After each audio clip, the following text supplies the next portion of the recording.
اللهم لك الحمد كله ولك الشكر كله وإليك يرجع الأمر كله علانيته وسره. أهل أنت أن تعبد، أهل أنت أن تحمد، لا إله إلا أنت سبحانك إنا كنا من الظالمين.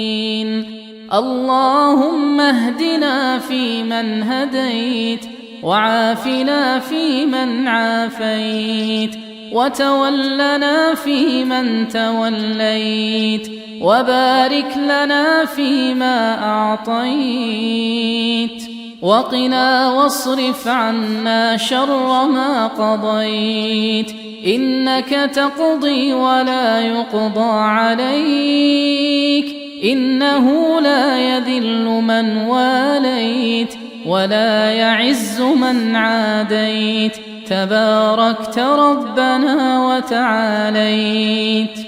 اللهم اجعل القرآن العظيم ربيع قلوبنا ونور صدورنا وذهاب همومنا وغمومنا.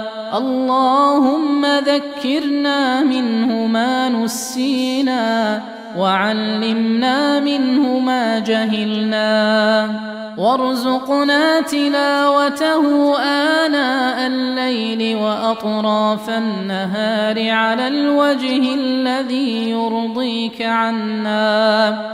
اللهم اجعله حجة لنا لا حجة علينا، وسائقا لنا إلى جناتك جنات النعيم برحمتك يا أرحم الراحمين.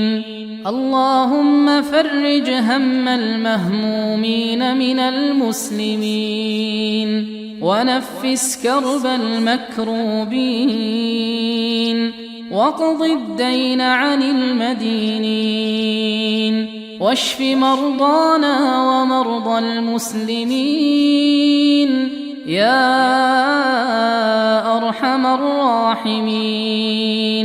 اللهم بعلمك الغيب وقدرتك على الخلق أحينا ما علمت الحياة خيرا لنا، وتوفنا ما علمت الوفاة خيرا لنا، واجعل الحياة زيادة لنا في كل خير، والموت راحة لنا من كل شر يا ذا الجلال والإكرام.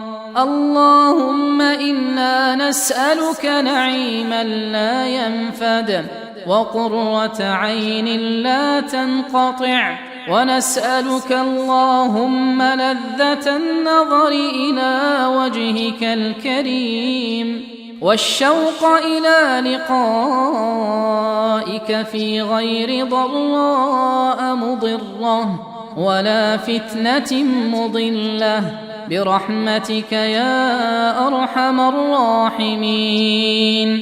اللهم إنا نسألك فعل الخيرات وترك المنكرات وحب المساكين، وأن تغفر لنا وترحمنا، وإذا أردت بعبادك فتنة فاقبضنا إليك غير مفتونين برحمتك يا أرحم الراحمين. ربنا آتنا في الدنيا حسنة وفي الآخرة حسنة وقنا عذاب النار. ربنا تقبل منا إنك أنت السميع العليم، واغفر لنا إنك أنت الغفور الرحيم. اللهم إنا نعوذ برضاك من سخطك وبمعافاتك من عقوبتك، وبك منك لا نحصي ثناء عليك، أنت كما أثنيت على نفسك.